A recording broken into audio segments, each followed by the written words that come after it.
It says we're here in our blurry goodness, but hey, at least we're here. At least we're here. And you might be hot and sweaty, but you did keep your cool. And I appreciate that. Yeah, for anybody who like really doesn't like bad quality screen, that maybe we're audio only for you right now. Thank you, Taishu, for and Kim for validating our existence. I'm gonna let JB get settled before I try and make him do an intro. Because we're all discombobulated because our process did not go according to process. Yeah, that. 10 minutes ago I'd have told you I was doing okay with words today.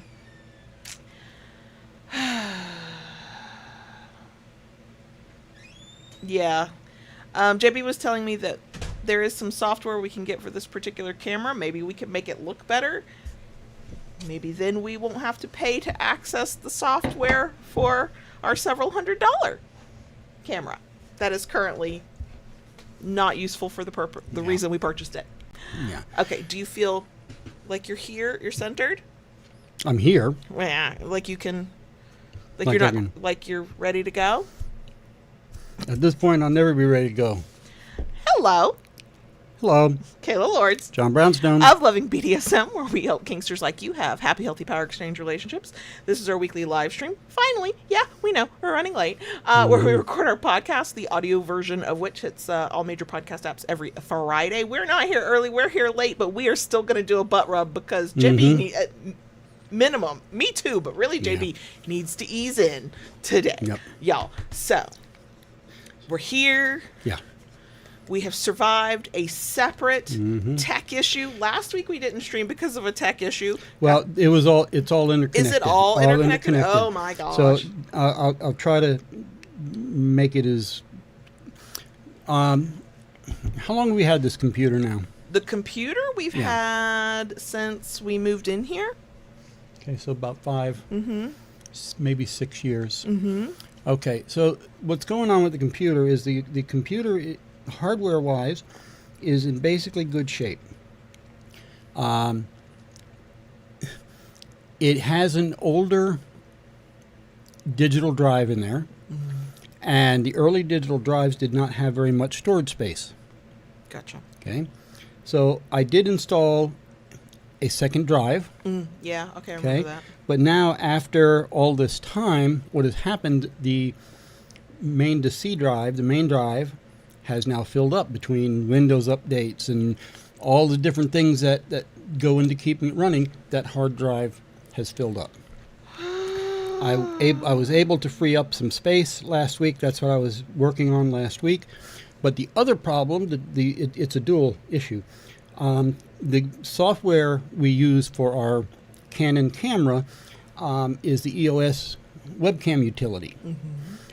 It's been a good software for many years that we've used it now. Since we've had the camera, yeah. They have discontinued it in its current form. Now it is a monthly subscription. Which we're not above paying to do our job, but we're not going to just buy it tonight to start streaming. So whatever is going on ever since all that, the software has been misbehaving now. Yeah, and I think that was their way of going, you don't get to use this until you pay us, which is, I think extortion? Kind of, yeah. Blackmail? Yeah, I get my terms mixed up, but it's something. And I don't like it. I think it's bullshit, but I also understand what they're doing. They don't make any more money after they sell you the camera, but if they can get you on a subscription, they can make money and blah, blah, blah, blah, blah. Yeah, because this software originally came bundled with it. As part of the, So, that's... Shoot, there we are. That's the thing. I'm still going to say hi to folks, okay? Y'all came. Y'all are here. I'm going to say hi. Okay, I gotta scroll. Oh my gosh, we've had this conversation, and now I don't remember. My brain is saying Orthea, but I know it could be Orthea. Either way, hello. I know we've talked about how to say your name, and the brain's not braining. Hi, Mr. Spock. Hi, Kim. Hi, Claire. Hi, Taishu. Hi, Okay Doke. I love that. Hi, Julie. Hi, Judy. I'm scrolling. Hi, Peter. I'm scrolling. Hi, Mari. Oh my God, we've talked about your name too, and now I can't remember. It's a bad night for names. I'm sorry, y'all. Y'all know how I am. I already have anxiety over it. Hi, Silent. I think I've gotten everybody. If I missed you, I am so sorry. Please forgive us. It's just one of those nights. And Silent asked about, because the camera should run through the Elgato. We did run it through the Elgato for quite a while. Until it didn't work anymore. Now, it's entirely possible if we put it back, maybe it would start working. Yeah. Who knows? I mean, we have to play a little bit now and get creative. We bought the Elgato. We didn't have the Elgato for forever. Then we bought the Elgato. It didn't quite work the way we thought it would the first time, and so we just put it in a drawer for months and months, and then pulled it out when we started having issues. It worked until it didn't work, and now it's back in a drawer. Thank you, Mari like March. Thank you. So, yeah, that's our evening. Yeah. And the thing JB will not tell you, because he probably does not make the connection, but I do. He has just had to speed run fixing a tech issue, which feels very stressful because we want to be here like we say we're going to be here. He is the guy in charge of tech stuff, so it's all on his shoulders, and I know that's stressful. And that's after he worked an extra long day, because I'm in here going, hi, I need these products. Hi, we're supposed to have Halloween stuff. Hi.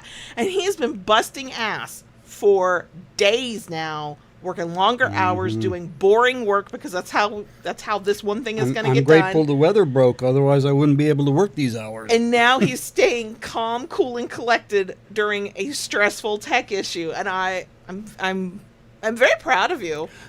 I know. I'm very happy for me, because I am usually the one that gets the full force of the grump, but Yeah. I'm happy you were able to stay centered. And the picture looks like shit. It's an awful picture, y'all. If you just don't look at us for this whole video, we get it. It's fine. Even my nice Apple screen can't make it look good. Can't make it look good. I know, it's bad. I mean, do I look like I have not a line or a blemish on my face? Now, granted, I'm looking through my old lady glasses. That could be why I look like that on the screen. But we look fuzzy too, like we're I feel rather fuzzy around the airbrushed. edges. You know what I mean? I feel fuzzy around the edges. Very poorly airbrushed. Okay, it's a good round number. That's not actually round, but it ends in 5. So it's 7:15. If you're ready, I'm ready. I'm ready. Okay. Just don't push that button yet, because I'm not ready for that yet. Okay. So before we get started, we are kind of doing a look back at some episodes to see how things have shifted for us. Partly because that topic kind of interested me when it came to mind, but also because sometimes we want to talk about things, but we've already talked about them, and there's not enough new to say to give it its own episode. And that happens both with just general topics, and then that happens with here's what we've said about ourselves. So this episode is things that we have shared about how we do things, what's going on with us, how it's impacting our power exchange, and this is sort of like an update on some of those topics. I have linked to all of the videos except for one. There was not a video version of that one. That's how old it is. For anybody who wants to go back and see what we said originally around these topics. If you enjoy this, even if you can't quite look directly at it, it's a little like looking at the sun. We love a thumbs up if you like it enough to want to come back for more. I would love to tell you it's not always like this, but that would be a lie. Please you never know what you're going to get when you come. Please consider subscribing. And go ahead and ring that notification bell to get updates of new chaos. I'm just going to say, for no other reason than this poor man has suffered the past 2 Wednesdays, just do what the fuck Daddy says. Okay? We are all happier. We are all happier. Just saying. Also, I didn't just learn it. I've known this, but I remembered, if I just keep my damn mouth shut while he's stressing out, we really are all happier, and nobody gets her feelings hurt. And I still haven't changed my glasses out. No, you haven't. Those are your work glasses, right? Yeah. Your Harry Potter. No, they're not really Harry Potter, and I don't want to promote Harry Potter. The round glasses. Yeah. No, who is it? Who is it? It's an animated character. Oh, it was. Oh my God, and I think he went under the ocean. Somebody will know that cartoon movie.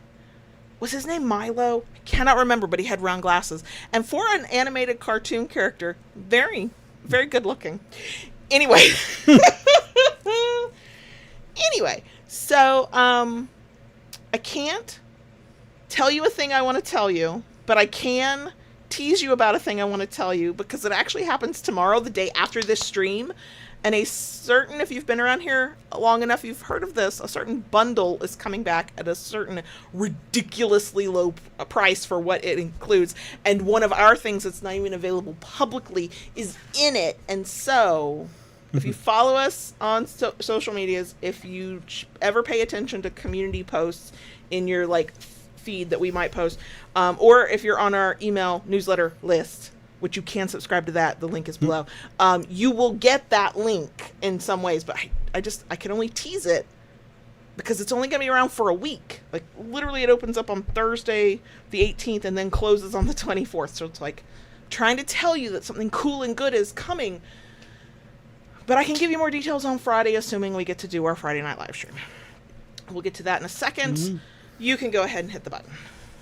Finally. Journey to Atlantis. Thank you, Taysha. Okay. I need just a few seconds of silence when I click this button. Oh, yeah, because it's not from your usual. Right. Okay. We're all going to be very quiet. Be very, very quiet. I knew that was coming.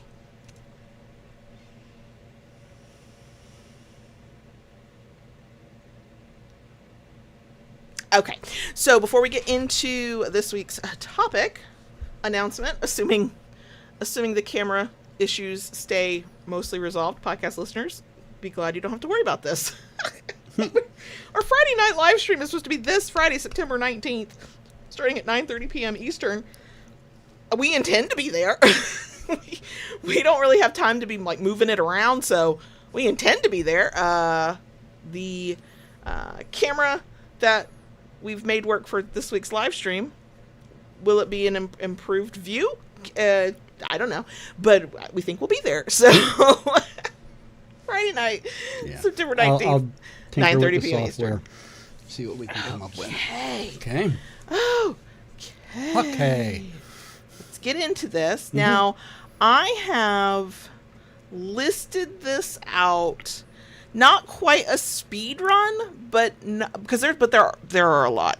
JB, last week when I put this all together, when we thought we were going to do this last week, I had a list of 10, and he said, I don't know why 8 was the number he chose, but he said, let's do 8, and if we haven't run long, maybe we can do the last 2. So we really are going to try and be thorough but brief without completely rehashing the episode we're referencing, because the link to that episode is in the places if you want to know what we were going through at the time, what it was like for us then.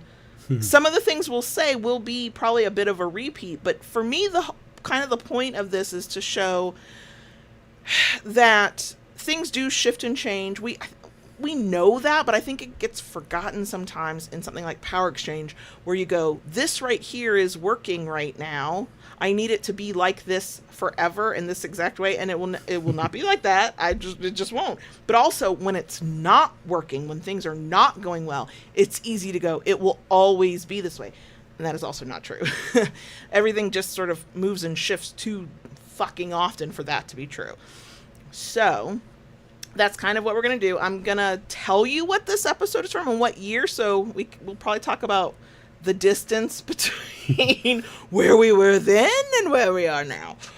So this one I put at the top because I hear JB say some version of, oh my God, this aging thing sucks. This getting old thing sucks. Here I am getting old. And so we did an episode on aging and BDSM. Mm-hmm. That's episode 194 from 2019 when I turned 40, because 40 is a milestone and I was having feelings about it, clearly.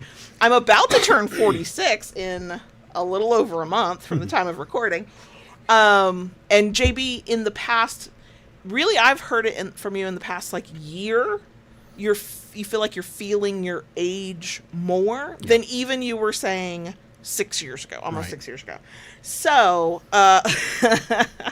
what would you like to say about your experience as a dom, a sadist, a kinkster, and being 64? Because that's where you're at right now. Yeah, I am. How things change. Even in just 6 years. Yeah, the scenes aren't as long or as intense as they used to be. No. For different reasons that probably are not about aging. I'm okay with that. I would rather have shorter scenes, less intensity, more frequently than we do. And I think the frequency is less about aging and more about stress levels. I think what happens in the scene might be more about aging. I hate to ask it this way because it definitely makes you sound like, air quote, old, and I don't consider you that. I know some of you do, but I don't. Do you, like, my impression is you feel like you're kind of slowing down in certain ways. Yes. In ways I know you do not like, because you definitely make that clear to me that you don't like it. I don't like it. I don't like it at all. I am slowing down, even in the way I work and things I do. You know, I keep looking at these 2 trees in the backyard that are hanging over from the woods that we didn't have the tree folks do, and I'm like, I could do that. You could do it once. But, yeah. You could do it once. Yeah. You know, and it's not the same anymore. It's not the same. No. Do you feel like in your dominance or even in your sadism, not the physical acts, like, you know, do you feel like on the mental level you're slowing down? Do you feel like you're just ever were? No, not mental level slowing down. It's more physical than anything. And you know, the mental, and I think that's why as we've been going on this year, I'm finding I'm leaning more and more on the power exchange. Yeah, and I'm at an age myself where I don't remember when, but we did the episode on perimenopause, and I am deep in fucking perimenopause. And that's where I feel my aging, but I think I'm coming out like on an uphill swing of perimenopause where I am more interested than I have been in a very long time in fuckery, whether it's actual sex or just kinky acts or whatever. And we're at this kind of awkward place where we're not at the same level there, because you would love to do more physical things. I know you would, but your body is not allowing you to do it. No. And I'm now finally, I don't know, Mercury's in the microwave or something, but in a good way, whatever the good version of that is, because I'm like, you could just drag me around by my hair more often and I would be super duper fucking happy. So, there is that one of those age gap things that anybody in an age gap, if you haven't gotten there yet, you will eventually if you're in it long enough. But and yet, you do surprise me. Yeah. So TMI for people who didn't know, we used to put our ass on the internet, among other things. This past weekend, I mean, we switched positions 3 times. It was Saturday night. Fun time was had by all. I was having to not scream in pleasure. And then it even carried over into the morning. And that was the thing. Like, you were like moving me around. It was delightful and delicious. And then you woke me up. And I was like, first of all, we are not at a point in life, due to age, due to stress, due to life stuff, I don't know what, we don't usually fuck 2 days in a row. Like, once we've done it the one time in the weekend, we're tired. We're good.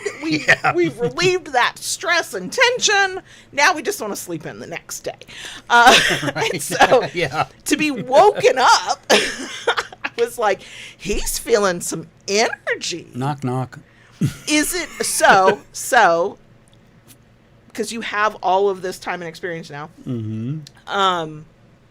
Is it just what I imagine it to be in the mornings? Some mornings, maybe not all, you just do have more energy, and as your day progresses, it's like a winding down. And that's exactly it. And it's not even so much the energy. To a certain extent, it is. You know, I mean, I'm not a 25-year-old kid anymore. But I don't think I would have liked you at that age. I don't think, assuming we were at the same age and didn't have a fucking age gap, y'all. Right. I don't think we probably wouldn't have been. You wouldn't have been who you are. You wouldn't have been your mature self. At that time in my life, no. You were doing shit you should have been arrested for, is all I'm saying. I'm not giving details, but. Yeah.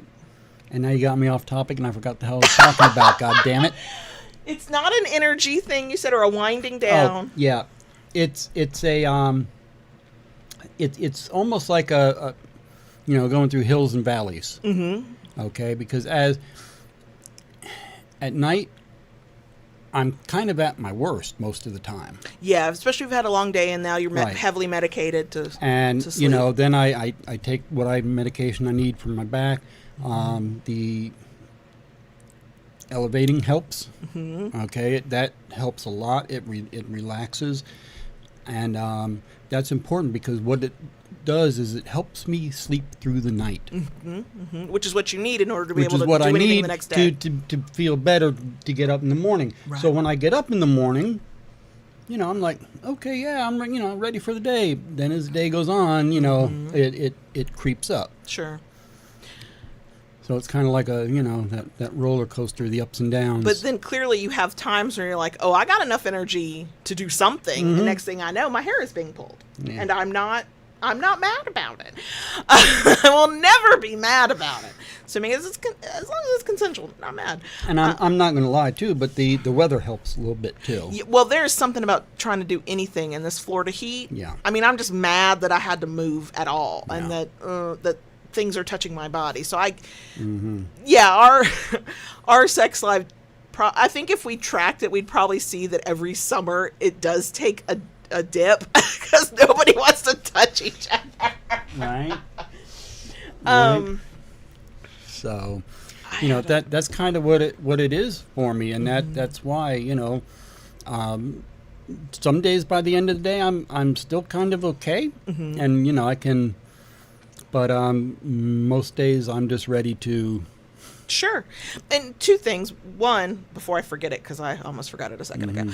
I do feel like what we have done as we've had a business together, which we'll come to that topic shortly, is we have prioritized both of us, but definitely your health and well-being to be able to do the work that you want to do and still live a life. And so sometimes that means that, your energy and then all has to go into work, and then your recovery has to be as much as you can with whether it's medication or this or that, heating pads, the TENS, whatever you need. And so that means that the fuckery will sometimes take a back seat because that's not the priority. We need you to be able to get up in the morning. I mean, knock on wood, it's been a long time since I've needed the TENS machine.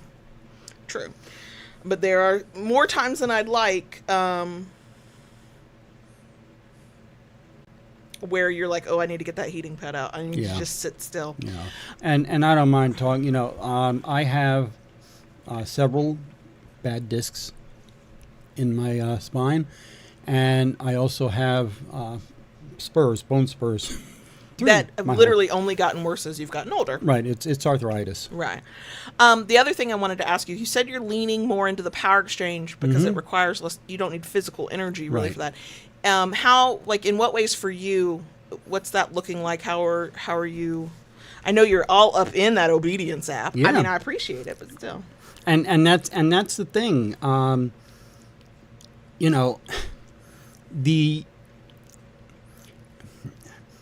I have been so focused with work, especially this past summer. Last summer, I was able to take. You did. You took a lot of time off. I took a lot of time off. I was able to take a Monday off and a Friday off. We were less busy sales-wise last We were summer. less busy, true, but I was able to condense a lot of my work into those few days. True.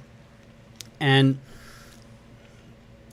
this year, I was not able to do that. You know, I can maybe slip in a half a day, you know, a full day here and there, but you know, I was not able to do that at all this year. And with that, you know, and I even told you at the beginning of summer, I've had a lot of things on my mind that I was creating and trying to do in different things, and you know, so with all that, yeah, the obedience app has been a big help for me. Okay, because I can focus on the things that I need, and you know, say, okay, all right, baby girl, here's what's. We have one conversation that we have not had time to get to, but it's because we've both been busy for things to add to the obedience app. But you know, yeah, it's sort of like for other factors of like not just aging, but finding shortcuts to do the things we want to be doing. In this case, power exchange. You know, I don't know how you've been thinking about it, but from my perspective, I don't feel like I have felt your Dom energy anymore. And sometimes not a lot, because we've been busy. We'll get to that section when we get to our business stuff, because we've been busy. And so I like knowing that internally you're like, no, I am doing my dominant thing. And now we just have to find the balance of, hi, I'm over here waiting for you to do the dominant thing. Right. Hey, 2 days in a row pulling my fucking hair and fucking me senseless. I'm good with it. I'm not mad. Okay. Anything else you'd like to add about? Not in that. No. I don't really have. You? I don't really have much to add because we did the episode on perimenopause semi recently, and that's where all of my aging stuff is sitting. Also, I don't have answers for either the things that I think are probably due to aging, and also for how to make the solutions that I think I need possible. So, like, I don't have an update other than I'm almost 46 and I'm in the depths of despair of perimenopause. And we just surviving out here because that's all you can do sometimes. Anything else you'd like to add, though? Okay. Next one. I feel like we've kind of given an update a little bit. Right. This one is the low libido, low sexual arousal is a more accurate term. In our power exchange, this is from episode 264 from 2021, which is actually 2 years after my libido fucking tanked. Tanked. And at around 2021, because that's all the insanity was going on, your libido kind of went. Oh, it bottomed out. It bottomed out. So where do you feel like you are now? I'm in a better place. Oh yeah, I've seen all of the sex toys that get laid on bathroom counters. I mean, it's knowing now at this point how my depression plays into my libido. We'll get to that in a second too. I have a better understanding of what's going on.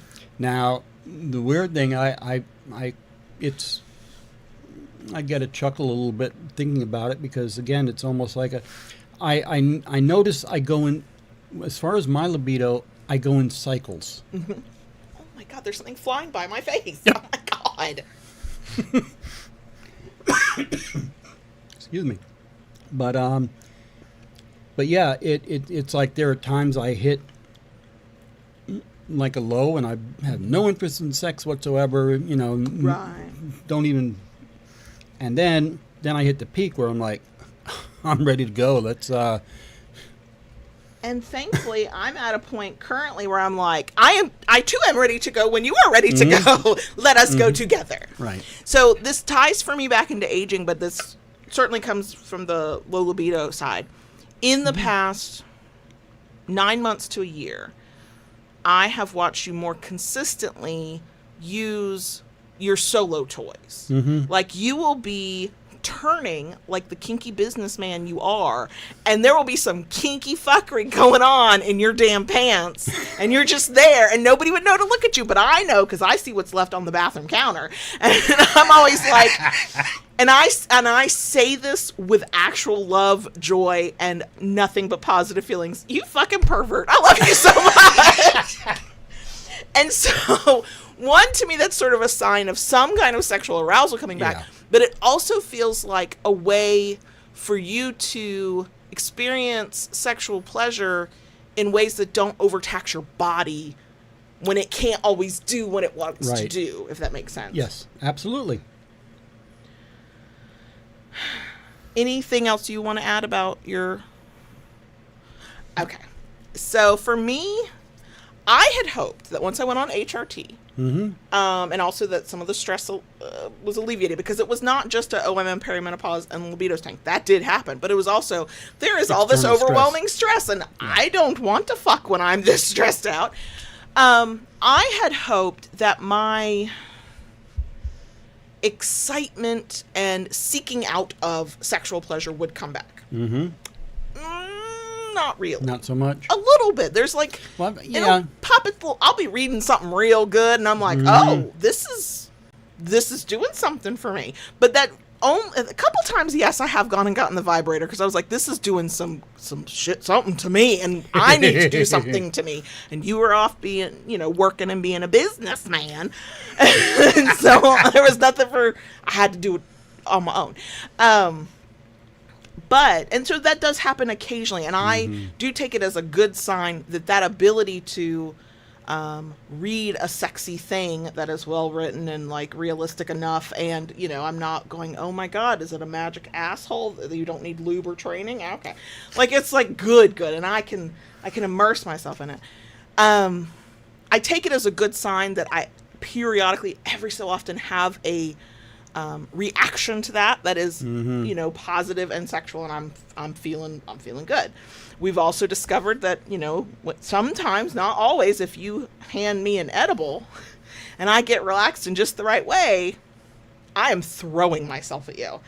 That's true. I coined the term kink horny because I don't think I'd care if I got fucked. I'm more like, could you just do kinky things to me, please and thank you? And those things turn me on, so therefore that would be enough. But my drive for it, my desire to seek out sexual pleasure, it's a blip. It's not up real. It's not like it was when I first started sex blogging.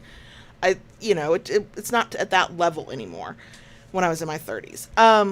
But when you reach for me and you want to fuck, I am 99% of the time I'm down for it. I think once over the past year, I've had a moment of, oh God, I kind of don't want to.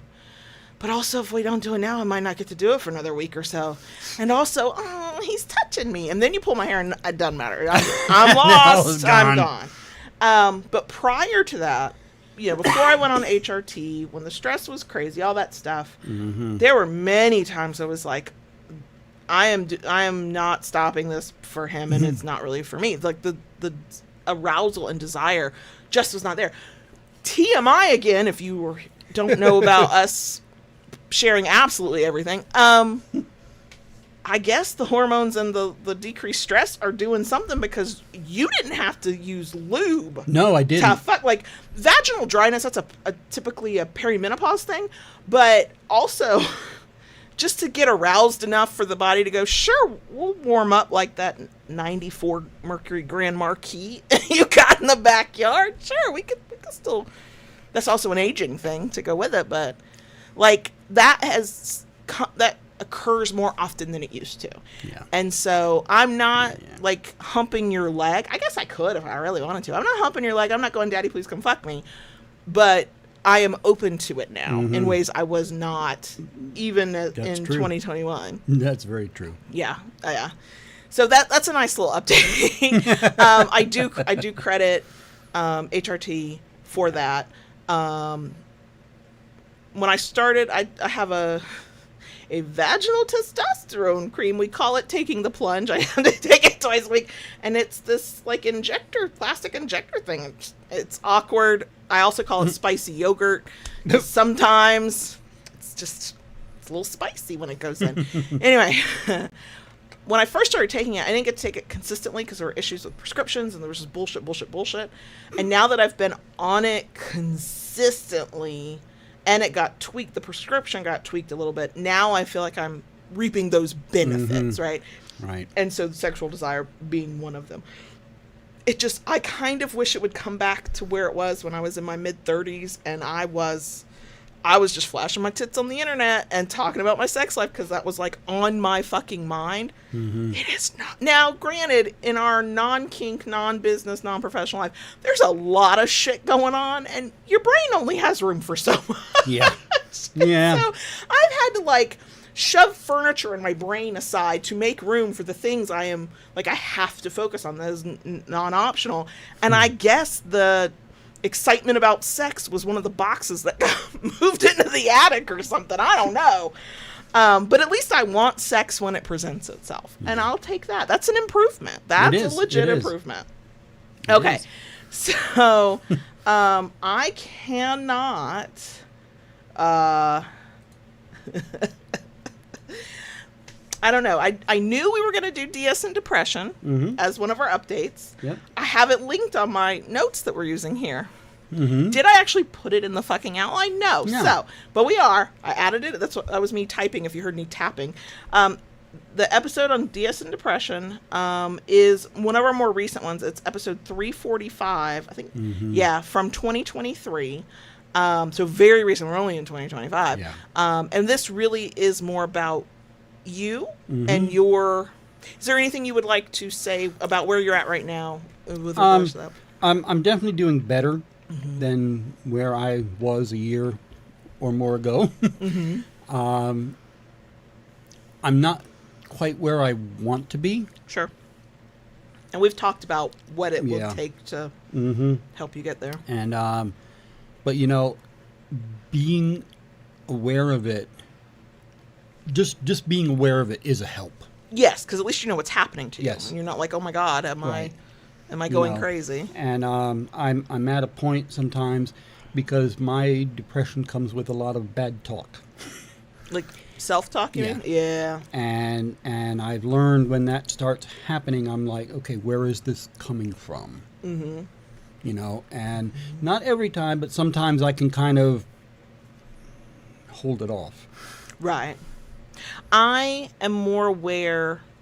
I'm always, since we've met, I've been aware of your mood. Thanks, hypervigilance. Living together this long, being together this long, I'm very aware of your moods. Yeah. I feel like I now just have enough experience with you being able to label, this is depression, this is this is that. I can now kind of clock when you are in one of those lows and depression's kicking your ass because everything around you externally, like my vibe from you, you're very heavy. It's all very heavy. And there is no sunshine, and I should not try to make a joke. But so, you know what? I don't make jokes, but I do continue to be who the fuck I am, and then I get grudging chuckles, and look, that's a win's a win, okay? I'll take a grudging chuckle any day, because if I can't make your depression go away. I can't fix it for you. But if I can get you to chuckle, even if it's a snark and it's something like, I should not be saying that. That's not a kind moment for me. It's like I can get you to remember that, oh yeah, I can find things funny. I can feel a little lighter. It doesn't fix anything in the moment, but it's a little bit in that moment when you're like, you kind of puts a crack in the wall. Yeah, and you're a little bit more you in that moment, and I can kind of bring that forward, and you know. Yeah.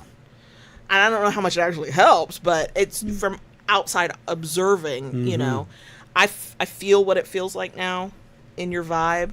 I do like that you're really open to just talking about it, not just here on the podcast, but between the two of us, you'll go, yeah. Depression's kicking my fucking ass. And we've talked about the things that JB needs to help him, and when we have the resources, we are going to do those things. Because that all goes back into everything. It goes back into our professional life, it goes back into our personal life, it goes back into the goals you set for yourself. Like, you know, depression makes all of that so much harder. Yes. So, but I know you've said it on the podcast before, so I don't feel like I'm talking out of turn. But I know you also had said that at one point you realized, oh wait, I've had depression my whole life, and I just didn't know that's what this was. Yeah. What was that? Not what was it about, but like what was the revelation like to go, holy shit, this is and that's kind of what it was. I was like, oh fuck. Because it's I did not at that time in my young year did not call it. I'm just feeling a little off today, just feeling a little low. Yeah, the blues came to visit. I mean, by virtue of your age alone, when you were coming up in your young life, and then even your 20s and into your 30s, that was not exactly something that was being talked about either. Like, certain circles might have been talking about it, but not broadly speaking. You were not gonna, get a lot of information. It was kind of a little bit of an eye opener. It's like, oh, this has been going on a long time. Just there were all these catalysts that just pushed it into hyperdrive. Did it feel? The only word I can come up with, and this is probably not a good word, so correct me. Was there any sort of comfort in kind of going, oh, this is who I've been. This is why. This is like a little bit, yes. Yeah. Were there any other feelings that came up for you? Not really. Just the realization of what had been going on all this time, and what it was. Now that you are more aware of your depression, you understand what's happening to you when it happens. How is that tying into your role as dominant and kink and sex and fuckery and all of where's that fitting for you these days? And see, that ties back in for me with the obedience app. Okay, because it allows me to put things in place. Okay, and I can monitor it. But it doesn't. If I am in one of those lows, okay, I can just kind of look and okay, she did what she needed to do, and mark it's we're all good. And the other times when I'm more up, that's when you'll hear me say, oh, "Good girl," good job. You know what? I don't like the reason you don't feel like you can do that, but it actually works out if this helps at all. Because if you were constantly, every single time, saying something, acknowledging it, eventually I would start to tune that out, because that's just human nature, the frequency of it. So the fact that I don't like why it has to be sporadic, but that it is sporadic, that is actually not a bad thing. And what I, believe it or not, what I actually took from the obedience app, because there are certain things that I have been doing lately that I need reminders for. And I set myself now reminders through the phone. And you use them. And I use them, and it has been amazing. It has been an amazing Because reminders don't work if you don't use them. I've learned that the hard way. Now, just to tie things back in, do you feel like the utilization of the reminders, is that sort of part of one of your ways of modifying things and making things work as you age, or is it just look, we got technology and I'll just use it? It's just a busyness thing? It's a combination of both. Gotcha. Combination of both. Yeah, I had to start. I can't rely on too many reminders, because then I will tune them out eventually. But on the extremely important things that I cannot let myself forget, including obedience app stuff, I have reminders or notifications, and I turn all that off for everything else. So when it comes up, I know my brain goes, it's an important thing. Pay attention to that. Anything else you would? Nope. Okay, so this next one, I think I didn't know how the fuck to title it.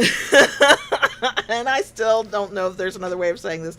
But back in 2021, episode 269, nice, we did an episode called Acts of Service for Each Other, or about acts of service, things we did for one another Not because we were required to, not because we negotiated this is who you are in your role, but just things we did for each other as we saw ways that we could help each other, you know, support each other, whatever. Right. Can you think of, I don't know how different these will be from 2021, but we're going to talk about what we do now. Can you think of anything?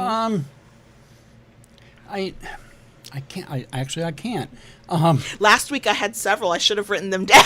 Yeah. They're out of my brain now. See? I can think of a couple things. I mean, but... the main thing I think, but it's something that pretty much have done all along. You know, a lot of times when I am out and about, I will bring you home a treat. I know. Less so than it used to be, but part of that is we don't go out that often. Right. And we spent several years not spending extra money if we could help it. So it's not a thing we do automatically. Exactly. And also, you know that if I am leaving this house and getting in the car, I'm coming home with something, a Diet Coke or something. It's like the only way you can make sure I'm not doing that is if I leave the house with my water bottle and I take my drink with me.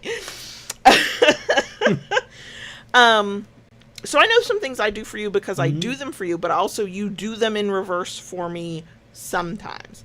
So when I can tell that you're super crazy busy, I will finish folding the part of the laundry that you will get to, and I know you'll get to, but I'm like, I'm here. I finally sucked it up enough to fold my part of the laundry. I'll just do all the rest. It's fine. It's no big deal.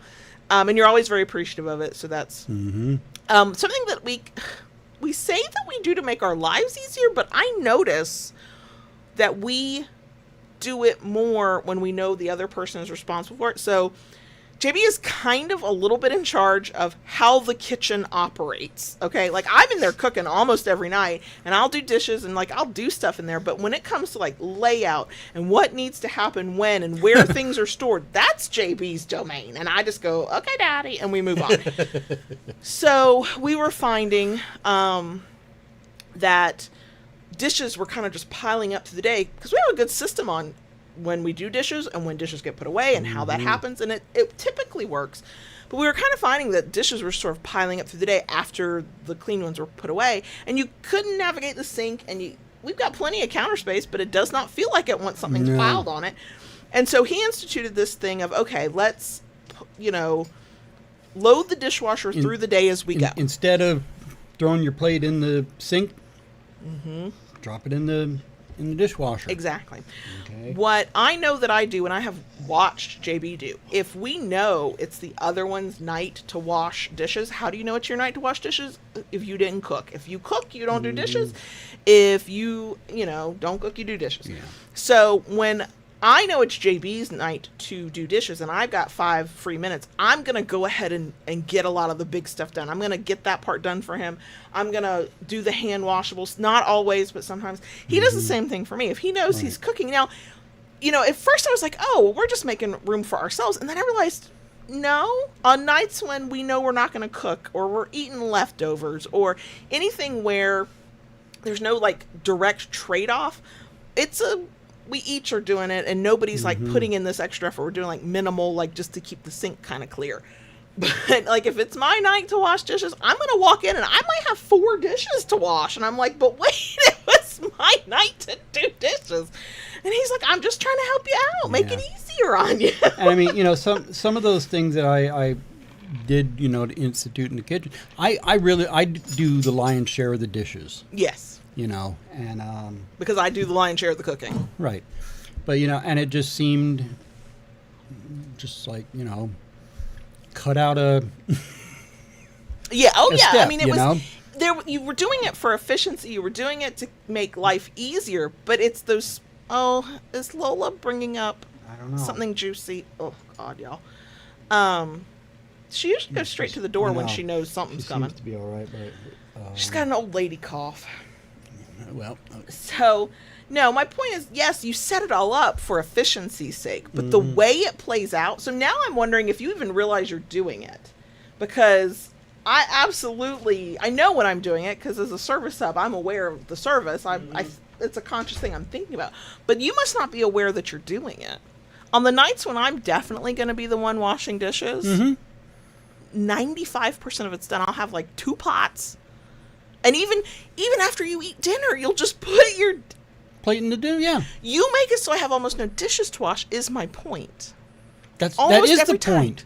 That is the point. I mean, why do the dishes have to sit in the sink after you eat lunch? There's a nuance I think you're missing. I'm not explaining it very well. We don't wash it. They just get a quick rinse and put in the, so, you know. And yet, on the days where it doesn't matter, it's a catch as catch can, there's no delineation of who's definitely doing dishes and who's not. We're eating out that night. We're running something weird.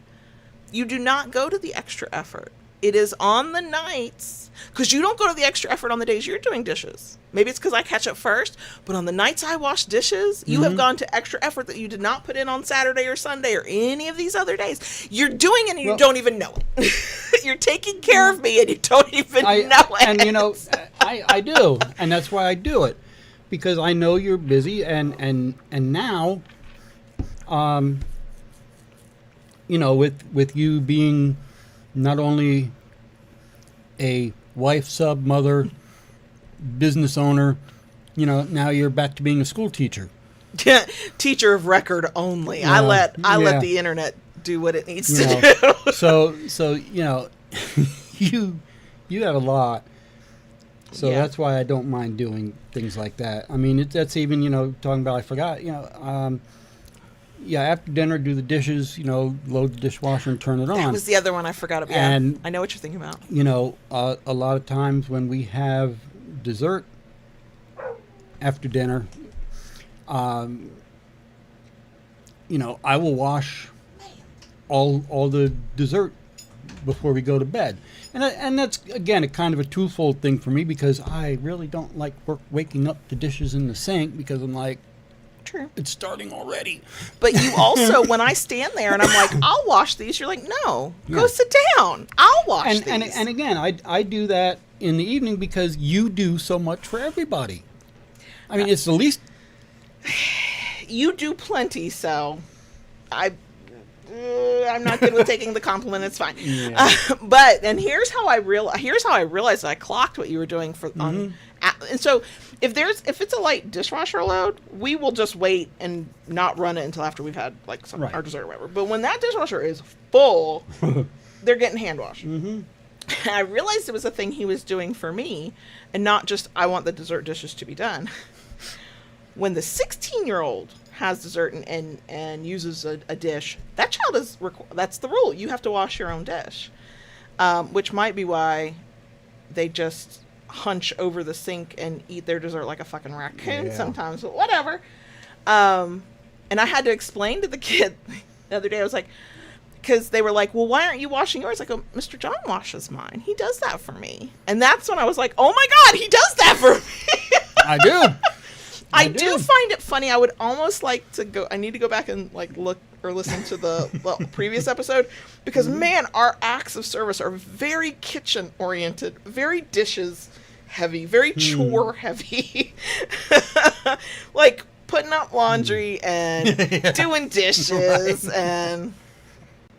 But you know, I think what part of what we were talking about in that previous episode, it still holds true, and I think some people who tend to be new to this need the reminder that the domestic tasks do not have to be role specific. There are some dynamics where that's what you negotiate, and there's nothing wrong with that. Right.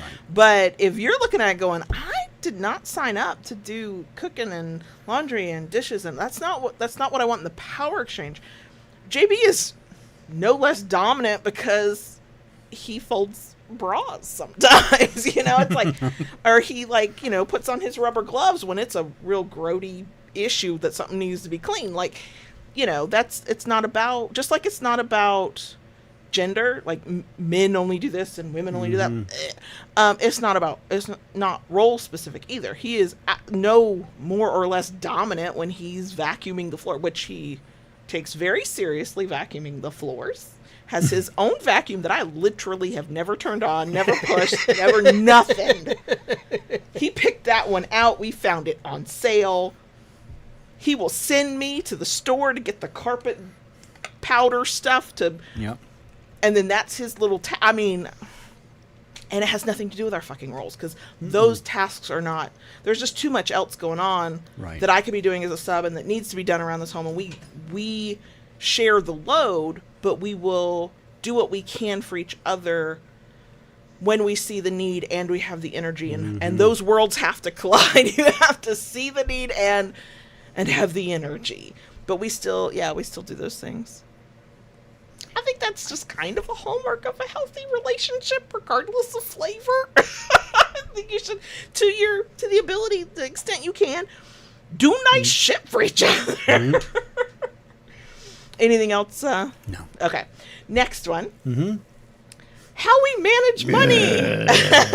We had an episode way early, old as shit, in the archives, where we actually negotiated. We turned the mics on and negotiated something financial for an episode. And then in 2020, episode 243, we talked about it again. I don't know how much has changed. I know our circumstances have changed. 2020 was fucked up. For a lot of people, it was a fucked up year. Yeah. But our 2020 started a bad slate for us, and it fundamentally changed how we do a lot of things in our relationship. Yeah. Who does what and who's responsible for what, and does power exchange have any say in it anymore? And the way we manage money right now is baby girl manages the money. I don't make big decisions. I don't make tricky decisions. I don't make hard decisions by myself. I will come up with ideas that I think will work, but they all go to JB. JB is the decider. But there are times he's like, okay, yeah, I have to decide, what are we doing? Just tell me what you think we need to do. What is the best? And the one that makes me super uncomfortable, but is responsible, is when he asks me, hey, can I buy that? I'm like, I hate everything about that question. I want us to make those decisions together. I want us to both be aware of what's coming in and coming out. But something about my daddy asking me if he can do something, oh my God, I want to die. I hate everything about it. I think I know how I can do that better. It just came to me. Okay. Is it in the budget? We need to have more serious conversations about our budget. But I know. Now, most of those things, I probably do 99% of our personal spending. I monitor the bills. I know the balances when things get wonky, because when you work for yourself and your money comes in at weird times, bill paying can be very stressful, not just for lack of money, but for, oh shit, the money comes in on this day, but the bill is due on that day. This might be a problem.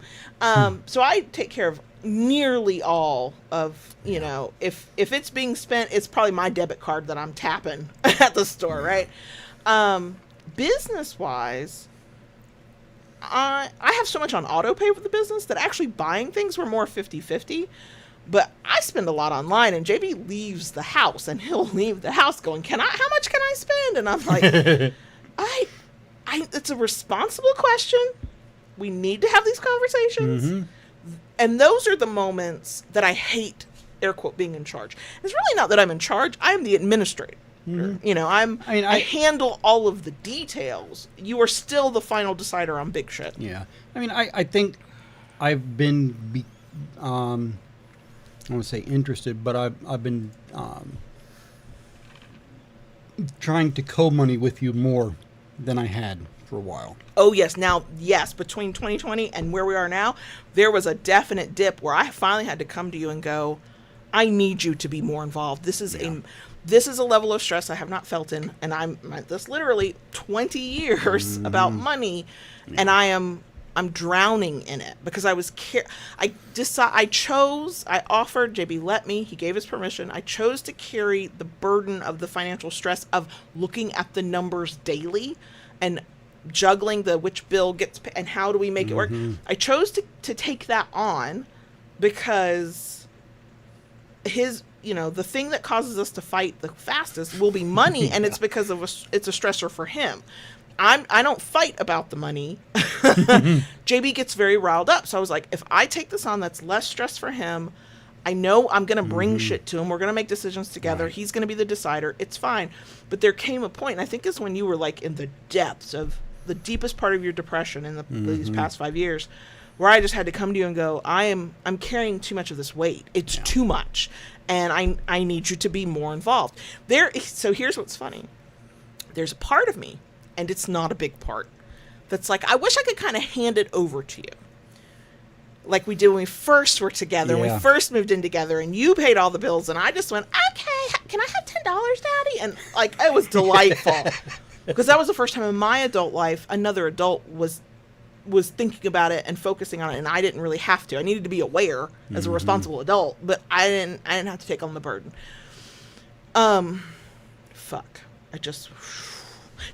But so there is a part of me that's kind of wishes I could go here, but there's a bigger part of me who has control issues and knows how stressful things still are, even though they're way better than they were.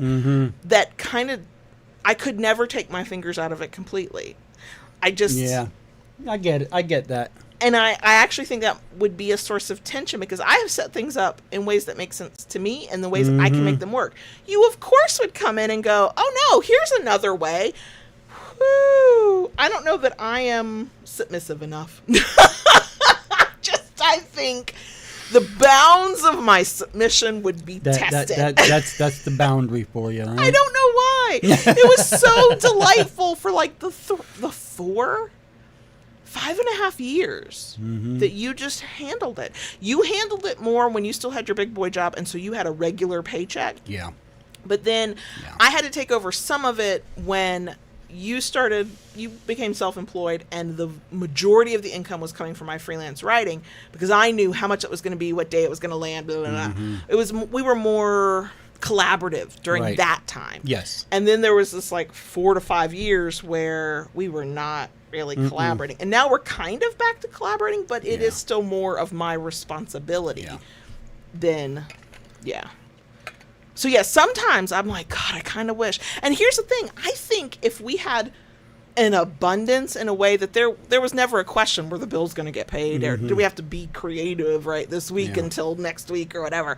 I think I could. I'd be like, because there's not really anything to worry about. We put as much on auto pay as possible. We talk about purchases. We move the fuck on with our lives. But we're not quite at that point. It has to be monitored like really closely.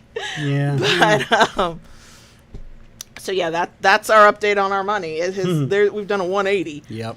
I mean, I think the 2020 episode, we were more like we are now, because that's when that started, was in 2020. But from the start of our relationship, from the start of this podcast to where we are now, complete flip. Yeah. Okay, next one.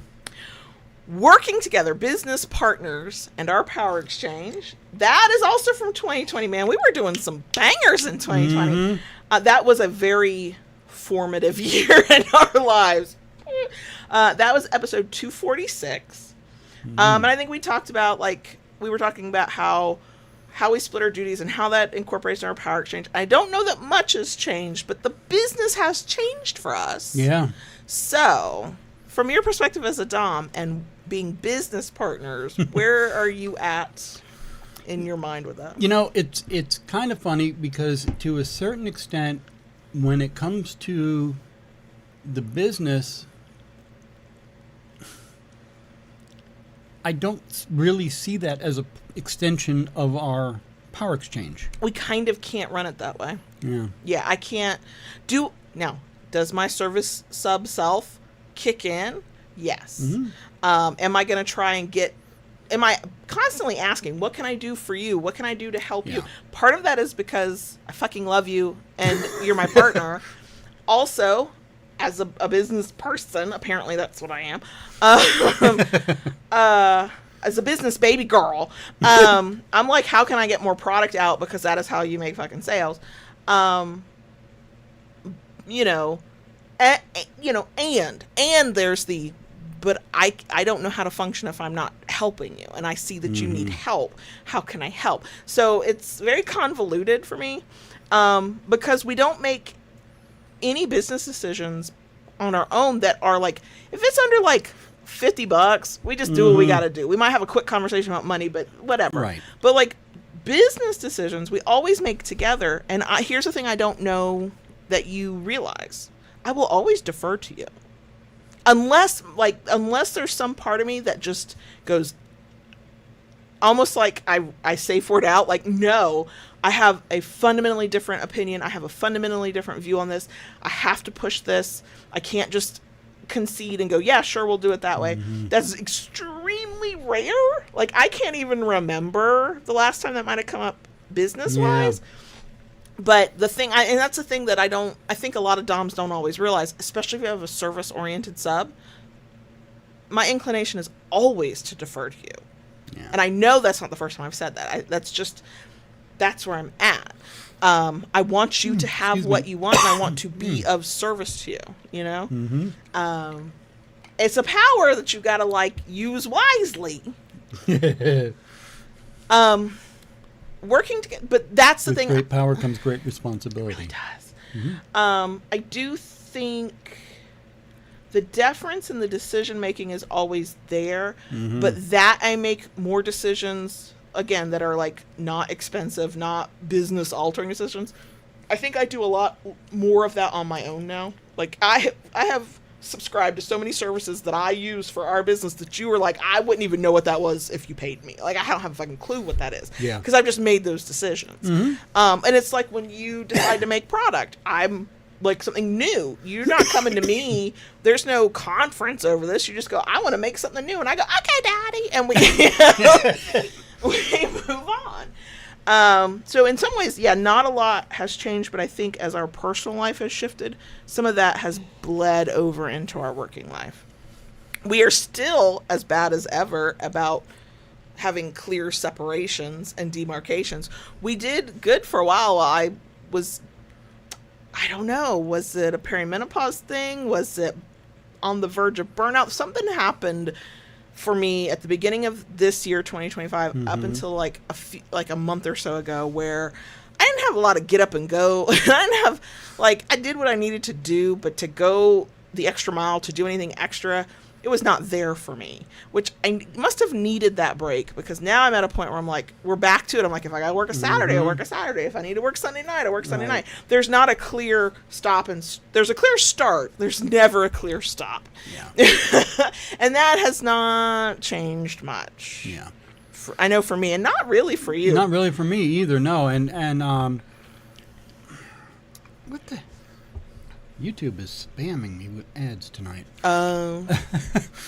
But, shit, now we're... Yeah. I lost it. Okay. If you get it back, you can interrupt. Okay. I don't have much more to say, because there aren't a lot of differences from before. No. But it is a fact that we continue to be business partners with a power exchange. And I continue to feel like you just need to be you need a reminder every so often that, oh yeah, you will almost always win. I don't look at it as winning, like we're on the same fucking team. Yeah. But yeah, I will defer to you more often than you ever fucking realize. That's great power, great responsibility bullshit right there. Yeah. It hasn't come back yet, has it? Okay, we're gonna go to the next one. This one is a little silly, but it became very important over the past few years. And I don't have depression, so I'm pretty sure I did the heavy lifting here. We did an episode again in 2020, episode 216, so it was early-ish in the year, on cheering each other up. Part of that is, I think, because for submissives especially, but it can happen to DOMs. It depends on how you view your role, and if there's the only word I can think about is how serious you view your role. And what I mean by that is if you have this feeling that DOMs should not do certain things or need certain things, and subs should only do the thing they're asked to do. And there are dynamics like that, and that's fine. That's valid. We are looser, right? Like, I'm always submissive, but I'm also always baby girl. And I think taking care of my daddy Dom means I need to find a way to cheer him up. He is always my daddy Dom. He is always in charge, but he thinks taking care of me looks like needing to make me happy, make me laugh, like just smooth away some of like the stressors for just a bit. Now, when I say I think I do the heavy lifting, it is because your depression will just tank you. And I have is it just a people pleasing? Is it love? Is it submission? Is it all of the above and some other things I haven't thought of. I don't know. But when you are unhappy, and it's not because we're arguing, I want to do everything in my power to, if I can't make it better or fix it, I want to get you to smile. I want to pull you out of it. I want to ease the tension. Well, you know, one of the things that has changed since then is when we're going to bed in the evening. And a certain someone, right before we go to sleep, happens to get their zoomies. I do. Yeah, I do. You do. If I was masking before, at least with you, there's no mask. Yeah, no. I don't hide shit. And you know I harump and grouse and So much. Grumpy polar bear. yeah. That has not changed in all these years. Quite frankly, it's probably deepened. The grump is grumpier. Next thing you know, I'll be putting a chair out in the front porch and yelling at kids to get off the lawn. I'm okay with that. I support that message. Leave us the hell alone. Don't come to my house. Don't ring my doorbell. I don't want to talk to you. I will pretend you're not. I'll pretend I'm not home. I'm not answering. But anyway, that's the we're talking about. Anywho, but the thing is, as much as I harump and grouse about it, I like it. I'm not always trying to. Very rarely am I actually trying. But at the nighttime zoomies, if I get them, there's been a couple nights this week I have not gotten them. I was exhausted. And sometimes when I'm down, when I'm overly stressed, when I'm in my head about something, I'm not getting fucking zoomies. I am like Lola, like I don't get zoomies just cause, the stars have to align here. But I do love when I can get you belly laughing, just bust a fucking gut. There have been a few times we've made each other laugh so hard we were both crying. When it's the nighttime zoomies, I'm laughing until I cry because I am mortified that I let that much weird out. I'm like, oh my God, I can't believe I said that thing, did that thing, and there's a witness. But I love getting you to laugh, which I think I had to learn the hard way, that I can't always cheer you up, and I don't always need to try. And that's probably the biggest update from that episode, because maybe we said it then, but I don't really remember, because I am that person who wants you to be happy in whatever way I can provide, even though I understand the outside world is going to prevent that at times, and your own mind is going to prevent that at times. I think I've gotten more comfortable with letting you be, because I am better at recognizing moments that this is not the moment for that. And there are times too in that now I am more able to tell you not the time. I know. Do you know what? I get in my feelings when you say that. I know. But you know what? It's not because I wish it was the time and you've said it's not. It's not because you're telling me it's not the time. Something about the tone you use and which is never malicious, but there's something about that tone that, and I'm using this word the way I mean it psychologically, that is triggering from little kid me. And that has nothing to do with you. That took me multiple times of that happening until I finally fucking figured out why I hurt my feelings so bad. The last time it happened, I walked away. I had my moment. I went, oh shit. Yeah, I know where this is coming from. Fuck. And then pulled myself together. But there was a time in the not too distant past, not only would I have stood my ground and been like, no, but I want you to hear me, because that part of it is the not being heard and being dismissed, and that's how my brain is interpreting some of that. But it's also, man, God, something's flying around here. God damn it. Yeah, there's one of those gnats in here.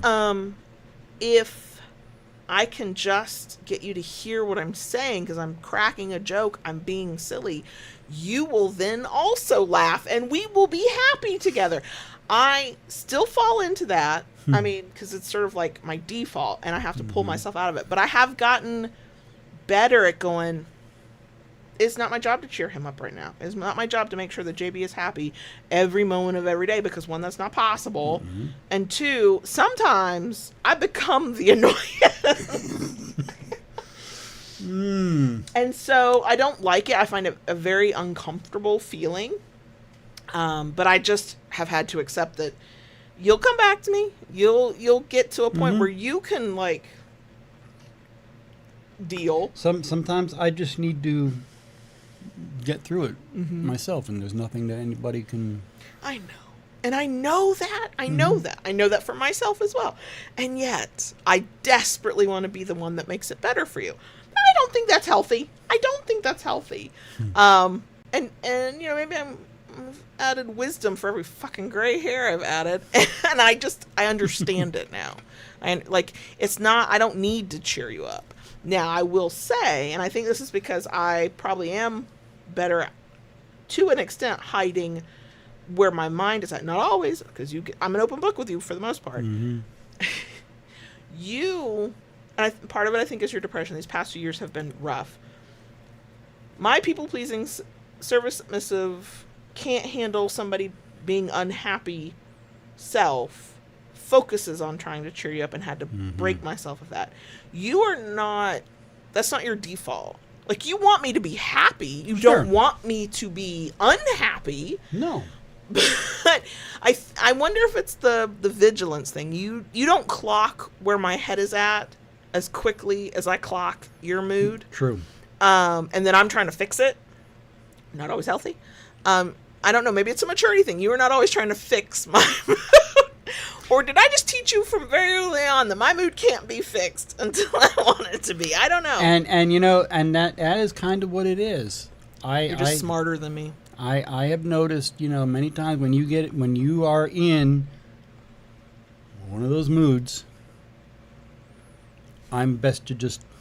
You know what? away. And you're right. You're 100% right. There's no world in which you can win that. Because I will snap because of whatever is going on in my head, and then I get to feel the guilt of having snapped at the man I love, and also my daddy dom, and then all those feelings. I don't want any of those feelings. And yet there is still this little kid part of me who never had somebody as a kid go, are you okay? You know, what do you need? I'm here for you. That's my own issue and shit to work out. That thinks that's what I want. And I know realistically, there are times you could do it, but what am I supposed to do? Wave a flag when this is the right time to do it? I don't even fucking know if it's the right time to do it. But that is really about shit that I have to work through and I have to deal with, because it's never like when you realize, oh, I done fucked up. You're coming as soon as we're not like.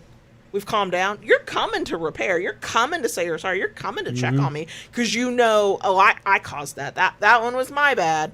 But when it's just like the air wafted against my face and my hair touched my cheek or something, and now I'm overstimulated and pissed off, and I drop something because I'm a klutz, and and you know to just back up.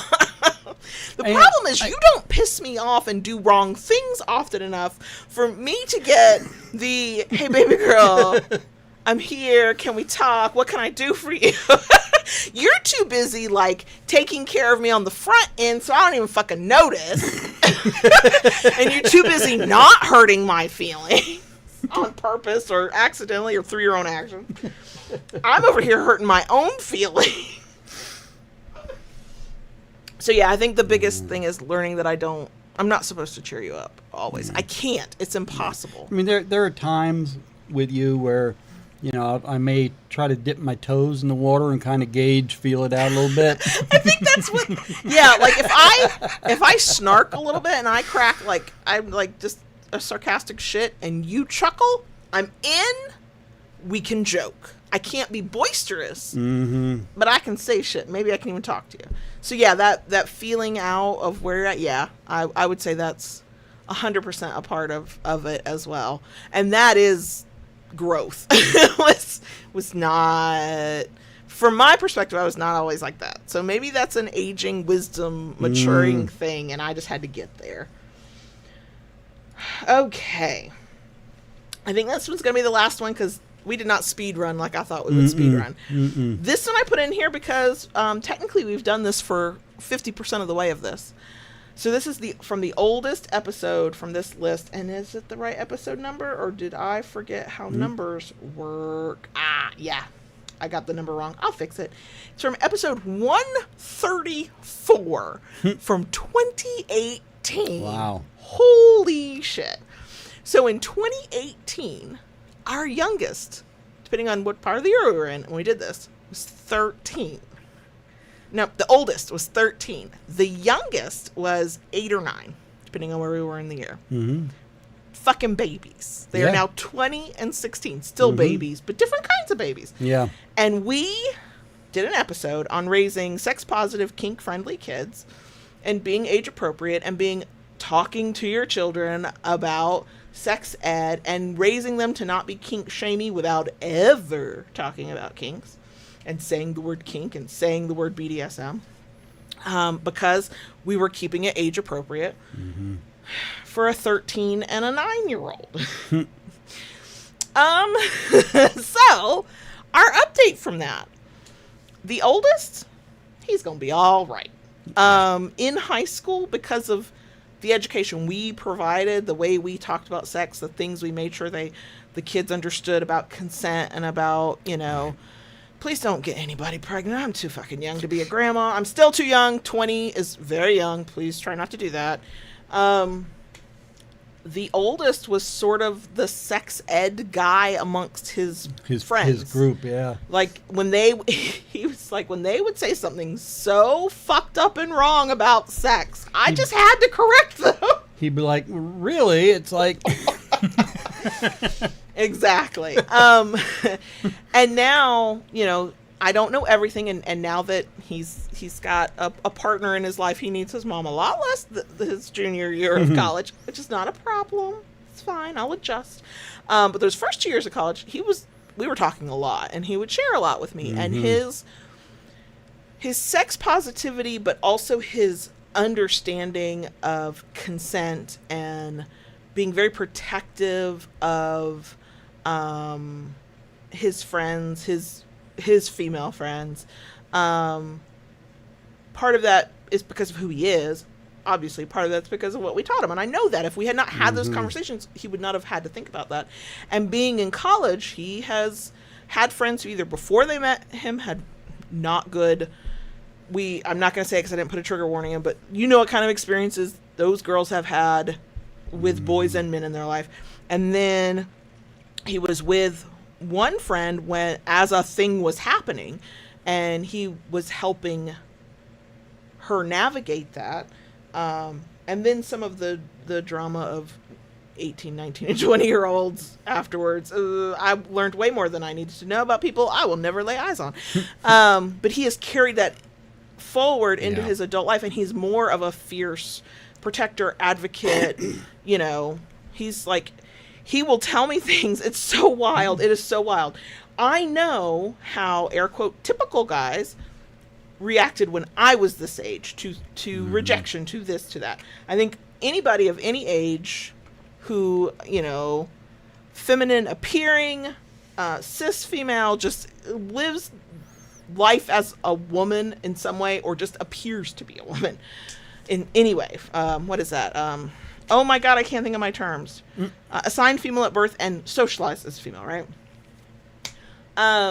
There's a reaction you get from guys when they're getting rejected, and it's not good. And my oldest will talk me through how he's feeling when he's like, yeah, she said no, and I had to go, okay, just try to be cool and not be weird. I'm not trying to freak anybody out. I'm just whatever. It happens. And the way he talks about rejection, I love it, because he's like, it happens, and he's gone through heartbreak, and I've been on the phone with him while his heart is breaking. Yeah. But he doesn't, and again, I don't know how much of it was our influence and how much of it was just we had him in the right environment, and he had a good set of friends, and it's the 21st century, and so some information is just more and different than we would have had when we were kids. But like, I'm very proud of him as a human to begin with, but I feel like I can see the fruits of our labor of sitting through all of those very uncomfortable conversations. Oh my God, those uncomfortable conversations. Now, I will say, once that child turned 18, I did not run out and tell him stuff. No. I don't want to have those uncomfortable conversations, but I would not. You held back a lot less. Oh, yeah. Don't ask me a question and think you're going to shock your mom. I'm going to shock the shit out of you and give you the real answer. The youngest is different. The youngest got a lot of that education at a very young age because they were just there while their big brother was there. These days, we have to approach it differently with the youngest. The youngest is not going to come ask a bunch of questions. The youngest is not super curious.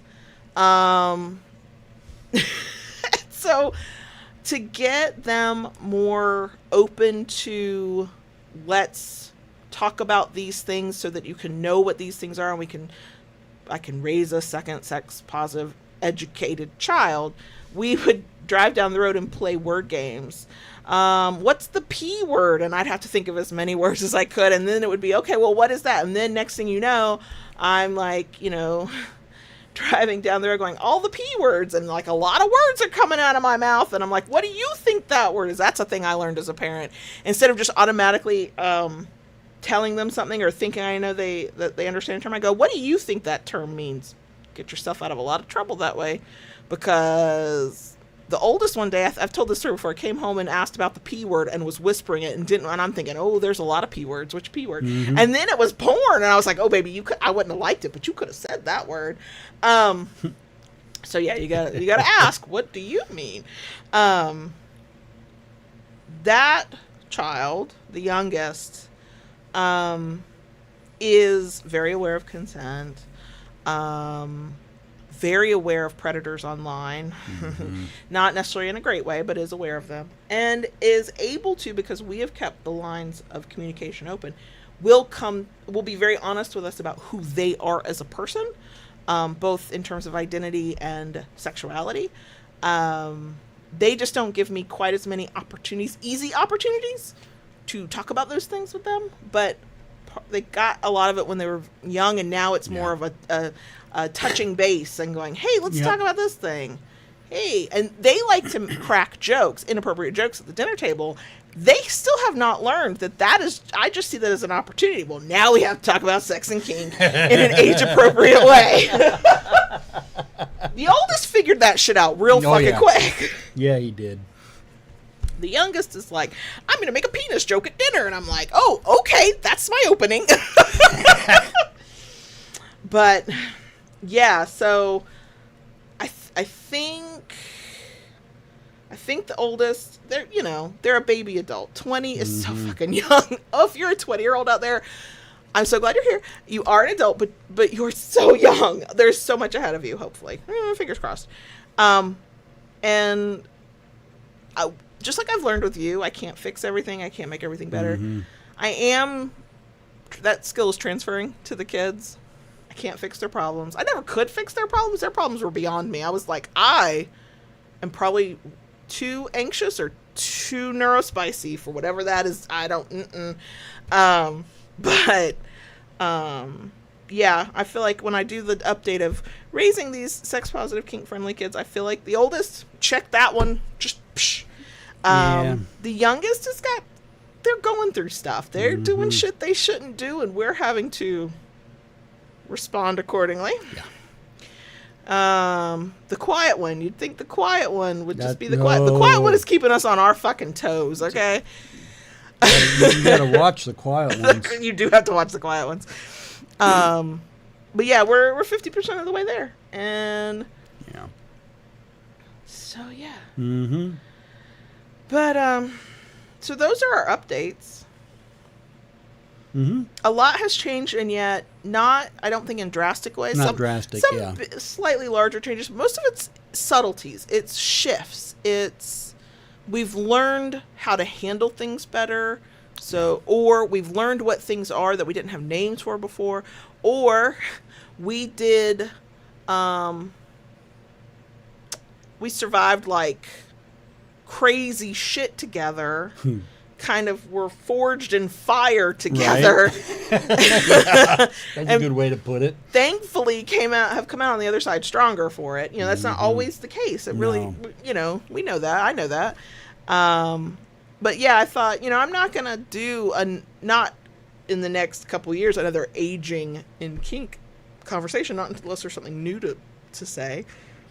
I don't really feel like I should do a whole episode on, let me tell you about my sex life now that I want sex again. Like, I don't see me doing that, not anytime soon. So yeah, these are just after 10 years, and we only went back to 2018. After 10 years, we talked about a lot of shit.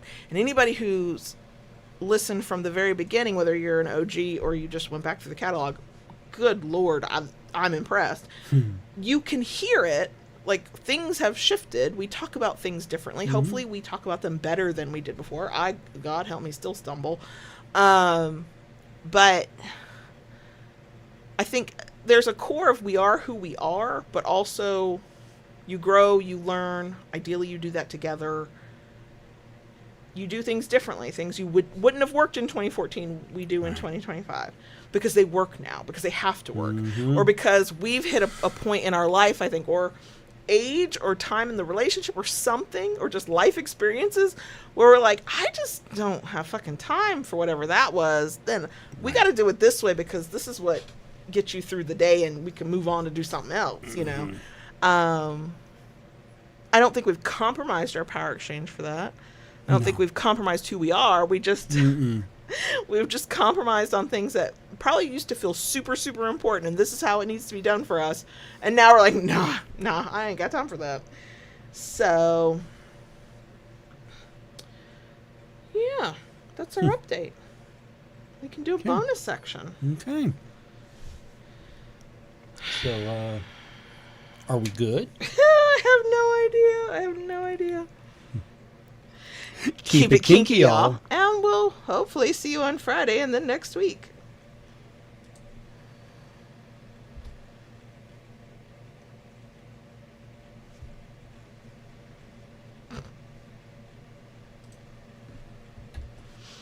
Daddy.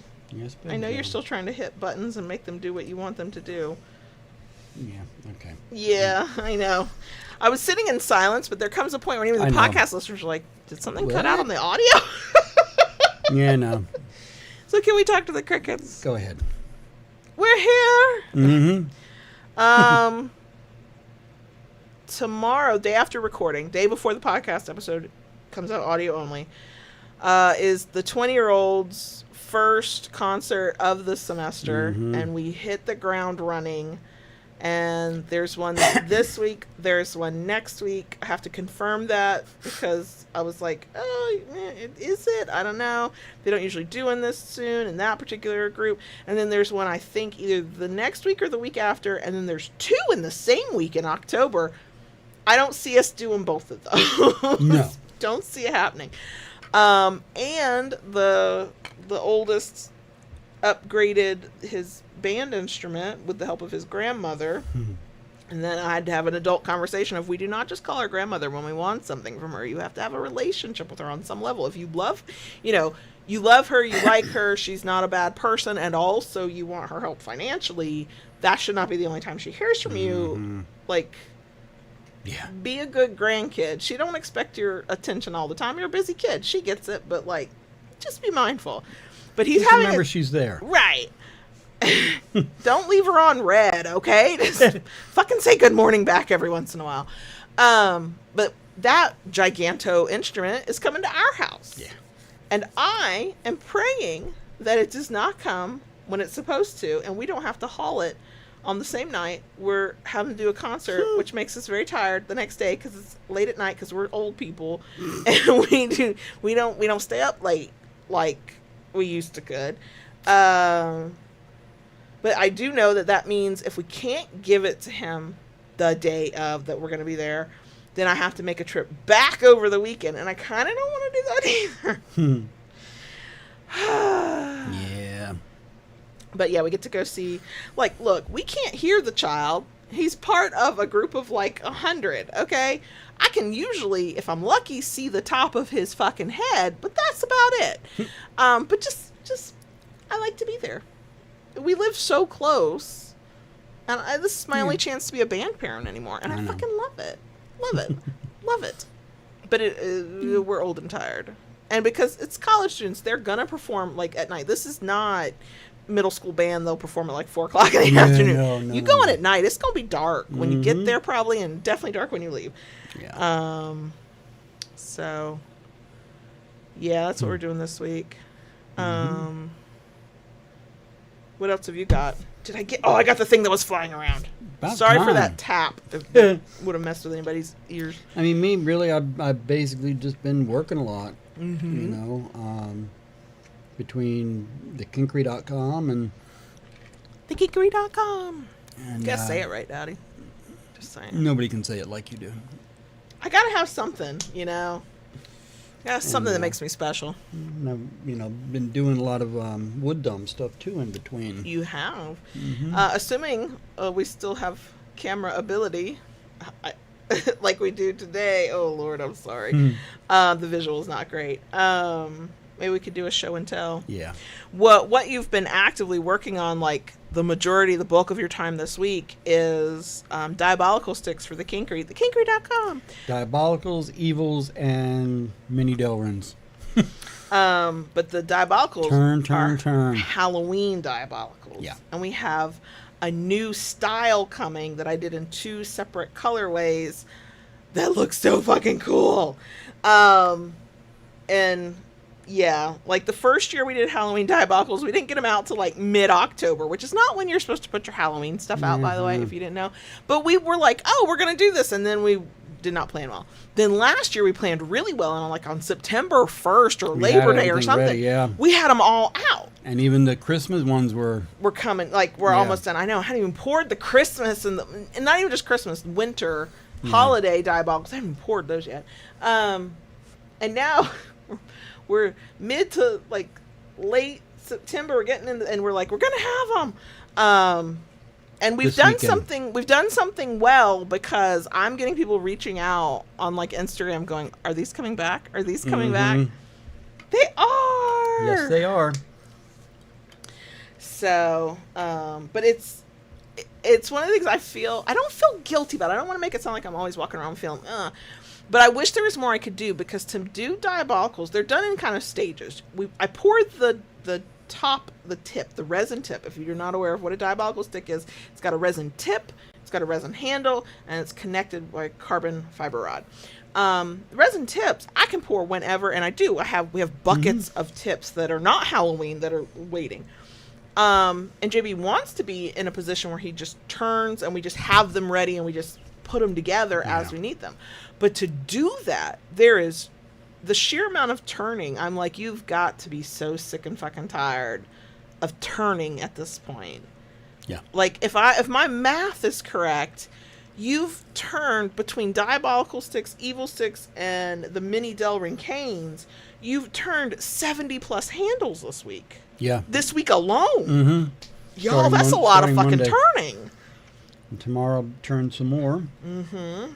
And then Friday, focus on doing the finishing touches on the handles, and then start assembling everything. Mm-hmm. And then, what you don't get finished this week, probably be working on next week. And Right. Yeah. Yep. So it's a nice problem to have. It's just, I don't like it that I can't do more to help you. I want to do more. I know. I do what I can, and what I do, I know what I do is enough. I'm doing other shit, but I'm always over here going, Daddy, what can I do to help you? You know, things are thankfully going very well with the business, and I'm actually considering looking into getting a second bandsaw. Yeah, you've mostly out of necessity. You've upgraded a couple of things. Yeah. Yep. But they do the job, and then we can do the job, and then life is good. Yeah, the new lathe is amazing. I think that's why you have turned 70 plus handles. Yeah. This week alone, and that's on top of doing other stuff, y'all. He's been like the resin inlays and cane handles and all kinds of stuff. Yeah, and like I say, I'm just grateful that the weather is broke so I can. I know. Work like this. You know, We're experiencing Florida autumn, which is like summer for most everybody. I know. Normal Is summer it, for everybody is it else. a false fall, or do you think we're really starting to maybe get into Well, it? you know, I thought it was false, but the temperatures have looking steady for the next several weeks. It is very pleasant at 6, 7, 8, 9 o'clock in the morning to walk out the door into the open air and not feel like you're breathing through cotton. This morning, it's so delightful. This morning it was 68 degrees Fahrenheit and no humidity. It's that no humidity thing. Yep. Woo! Feels so good. Yeah, I've been pouring a lot of resin lately, and I'm not dripping with sweat. Right? It's, Yeah. it's delightful. Yeah. I actually worked most of the morning without even realizing it that I never turned the little fan on. Yeah. So we're just it's busy. We're coming into the busy time of year for the kinkery, which again is a wonderful problem to have. But it's I think I've said this a couple times, and every year, you know, we get closer to whatever our top limit is, our uppermost limit of what we can produce and, you know, still have a life to live. Yeah. It's hard though, the urge to keep up with demand. It's there, but man, JB would burn out so fucking quickly if he tried to. We did 3 restocks of the Lego, but we legally have to call them building brick diabolical sticks, and they were gone. They were gone so fast. People were so mad at me. I got so many messages. I was like, I'm sorry. It was the 3rd restock, and they're gone again. Yeah, I mean, I did a restock for the Labor Day sale.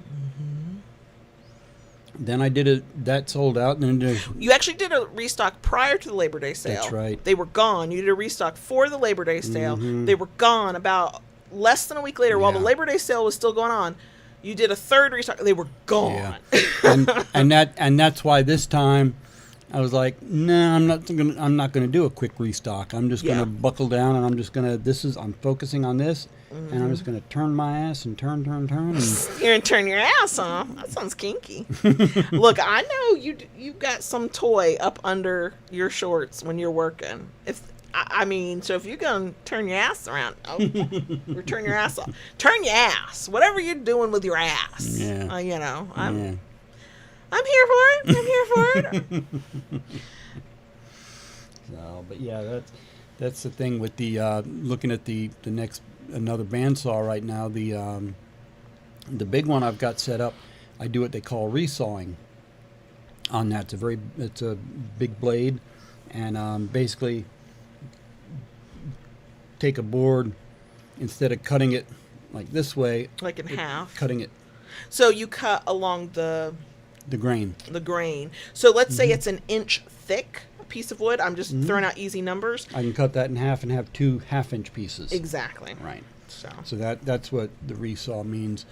But I've also been having need for a like a 1/8 inch blade where it can do tight bandsaw work, and that's kind of where I'm at, and you know, that's my goal for the end of the year. Yeah, we're fingers crossed. We're working towards it. Yeah, I have realized we've grown. We're not a big company by any stretch. There's no stretch of the imagination where you say we're a big company. But we are bigger than we were a couple years ago. And I am realizing that our reach is a little bit further, and we appear to be bigger than we are because there are people who do not realize it is literally just the 2 of us. It's like, nope. It's just dom sub, husband, wife, 2 crazy motherfuckers who just want to work for themselves. It's just us, y'all. It's just us. That's always a trip, because for a while I was like, I just assume everybody knows. Everybody does not know. Silent. We are currently not speaking of the CNC machine. No, there's not been progress. I've wanted to ask, but there's never been a good time to ask, so I'm not asking. This is not me asking. We'll get to it when we get to it. Yeah. Right now, yeah, it is. I had to put it to the side. I just have not had the time to devote Also, to it. I think the bandwidth, because it's a challenge that you have to be able to focus Yeah. and investigate and learn and then tinker with and go back and forth. And yeah, I'm almost say it's more emotional energy at this point than it is anything physical. So she's done with us. Lola's like, look, I have wandered. I've been in my car. I went outside. I've laid next to my daddy. I've given him puppy dog eyes. I'm done with you people. You've been in here too fucking long. Yeah. Yeah. So, I'm doing what I can do. That's all you can do. That's all you can do. And I am learning to relax. And I don't mean relax like, oh, take time off, but like, this is the first year I think that, yes, I am aware that we need more product. If we have more product, we'd have more sales, blah, blah, blah, all those things. I'm aware, but I am working very hard to not let that become so stressful I can't function and have that overwhelm, because all it ended up doing was have me push you harder, which that's not fair. You're doing what you can do. I think what I've managed to do to mitigate that is I just try to do more. I'm like, what can I do? What do you need? What can I, like, what skill can you teach me that does not involve a blade? Because I'll cut the shit. Look, I was just cleaning up some resin because there was a little bit of an overpour on a piece and sliced the shit out of my thumb. Wasn't even a blade. It was just dried resin, cured resin. And Taishu, an old office printer and a sledgehammer? I'd have some fun. For anybody not looking at live chat, she said, JB, do you need me to send you a broken printer to beat up Office Space style?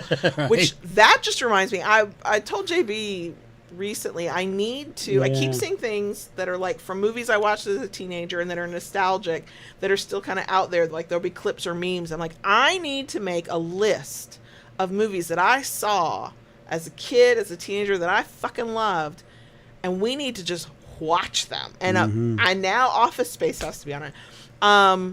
Dogma was re-released for a limited run yesterday or day before, this week sometime. I would kill to go see that. Fucking loved Dogma when I first saw it. I didn't see it in the theaters when it first came out. Jay and Silent Bob. Man. Jay and Silent Bob. Yep. But now Lola wants it. No, Lola doesn't want it. She wants us on the couch, doesn't she? No. Is it time for her high value treat? She has not had her treat yet tonight. So she's very annoyed with us. High value treat. Yeah. And X, thank you. If when I get back into it, I may reach out to you. That's about the CNC machine. Yeah. I did learn. Am I correct in remembering you've never seen the movie Titanic? Correct. We have to watch that one. I have it. I need you to weigh in on, do you think Jack could have fit on the door, even if you don't know what that reference is? Okay. Because I saw somebody prove that it would not have worked for him to be on the door. But I was 14, 15 when I saw that movie. I was just crying at the tragedy of it all. I wasn't worried. I didn't clock that. Now I need to see it again so I can like.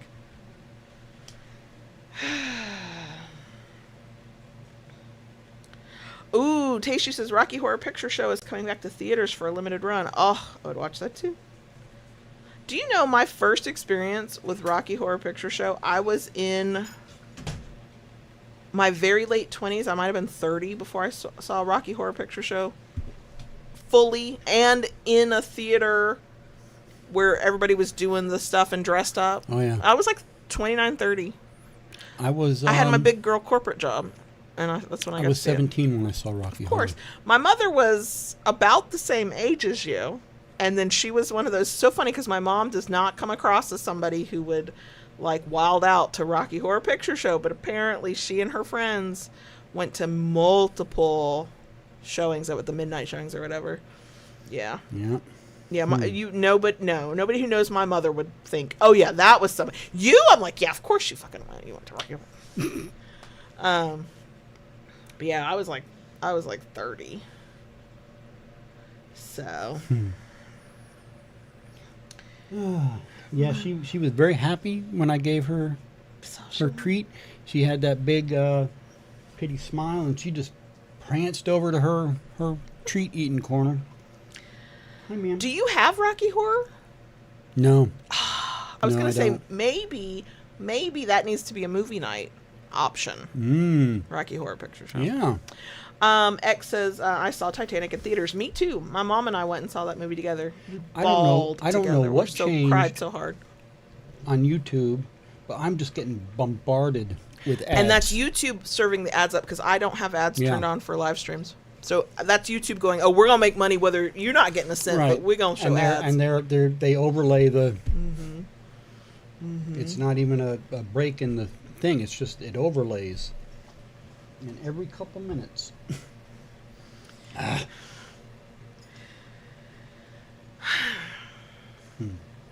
So anyhow, we have to stop or we won't have enough to talk about on Friday. On Friday. We'll That's find right. it. We'll talk about bacon. We're coming up soon enough on it's time for fall and winter desserts and treats. We can talk about those foods. Absolutely. Right now, I am enjoying not everything pumpkin spice, because some of that shit, what are we doing? Why is that pumpkin spice flavored? But I'm enjoying the things that make sense to be pumpkin and pumpkin spice. And JB is starting to get to enjoy apple, all things apple.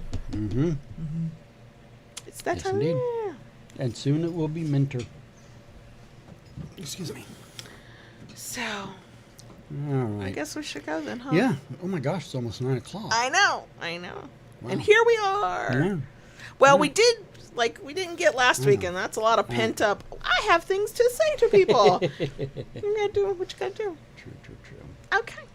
Maybe at this week's live stream, y'all can help me make the list of the nostalgic late 80s, 90s movies. Some early 80s that ended up coming up on TBS, and I watched it.